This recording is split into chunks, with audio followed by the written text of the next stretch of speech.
Malinis ng kusina. Malinis na. Malinis na. Makintab na lahat. 3 oras na paglilinis. Salas. Dining area. Kwarto, 2 kwarto. Sa kids room. Malinis na. Malinis na. Guest room. Guest room. 3 oras na paglilinis.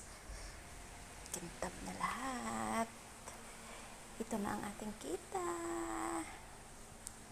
2.5 peso guys. Not bad sa 3 oras.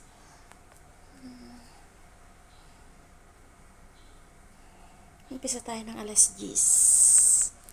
Ngayon, alas 12 na. Oh, linis na lahat.